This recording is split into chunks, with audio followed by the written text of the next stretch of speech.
अब मैं बात कर रहा था नॉर्मलाइजेशन की प्रक्रिया। नॉर्मलाइजेशन की प्रक्रिया क्या है देखिएगा। नॉर्मलाइजेशन की प्रक्रिया यथासंभव हो सकती है, कंफर्म नहीं है।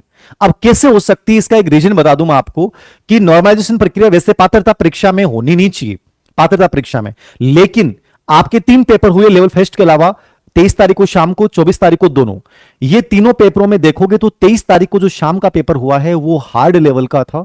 मनोविज्ञान भी बहुत स्टैंडर्ड की थी, और एसएसटी में हिस्ट्री का पार्ट इतना गजब का आया है कि जिसने स्कूल लेक्चर में स्पेशली एनसीईआरटी पढ़ रहा उसका बढ़िया गया है, बाकी सब धुल गए हैं। हो सकता है 23 तारीख के पेपर के हिसाब से बहुत सारे बच्चे रिट पात्रता परीक्षा अर्जित नहीं कर पाए।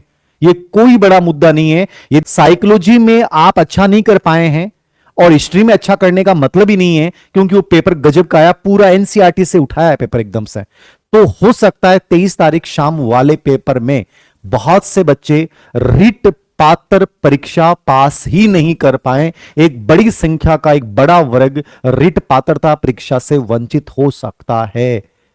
बड़ी बात नहीं, याद रखना। साइकोलॉजी से आइडिया लगा लेना, हिस्ट्री तो समझ में ही नहीं आई लोगों के, ठीक है। तो कहीं ना कहीं नॉर्मलाइजेशन मतलब बोर्ड इस चीज को ध्यान में रखकर 23 तारीख शाम वाले बच्चों को 10 नंबर बोनस के रूप में देकर, और मॉर्निंग 24 तारीख या इवनिंग 24 तारीख वाले पेपर में उनके 10 नंबर कम करके उनके लेवल को बराबर निर्धारित कर सकता है। यह होता है नॉर्मलाइजेशन की प्रक्रिया। बट यह जरूरी नहीं है ऐसा होगा, मैं जहां तक मानता हूं यह हो भी सकता है, नहीं भी हो सकता है।